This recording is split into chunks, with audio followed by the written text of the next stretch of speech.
OPS அவர்கள் திராவிட முன்னேற்ற கழகத்தில் இணைந்ததன் மூலம் திராவிட முன்னேற்ற கழகத்திற்கு மட்டுமல்ல, அதன் தலைமையிலான மதசார்பற்ற முற்போக்கு கூட்டணிக்கும் கூடுதல் வலிமை சேர்ந்திருப்பதாக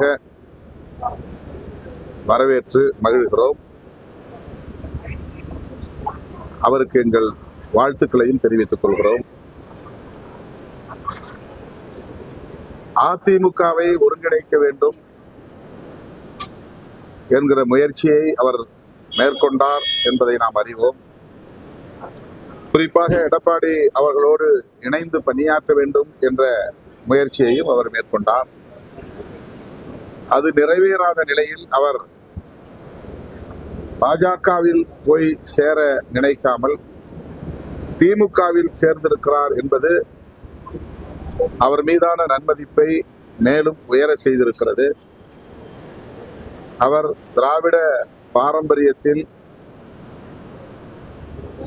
எம்ஜிஆர், ஜெயலலிதா ஆகிய தலைவர்களோடு பணியாற்றி வளர்ந்தவர். அத்தகைய பாரம்பரியத்தை பாதுகாக்கும் வகையில் வலதுசாரி அமைப்புகளோடு தன்னை இணைத்துக் கொள்ளாமல் மீண்டும் அதே திராவிட பாசறையில் தன்னை இணைத்துக் கொண்டது வரவேற்க தகுந்தது, பாராட்டுகிறோம்.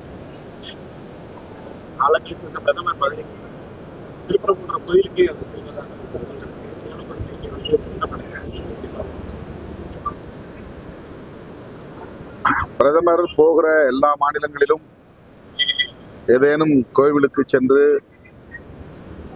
வழிபாடு செய்வது வழக்கமான ஒன்றுதான். அந்த வகையிலே அவர் திருப்பரங்குன்றம் திருமுருகனை தரிசிப்பதில் நமக்கு மகிழ்ச்சி. ஆனால் பாஜகவின் அரசியல் உத்திகளுள் இதுவும் ஒன்று என்பதையும் நாம் கவனத்தில் கொள்ள வேண்டியிருக்கிறது. மக்களிடம் இயல்பாக உள்ள மத உணர்வுகளை தம்முடைய அரசியல் ஆதாயத்திற்கு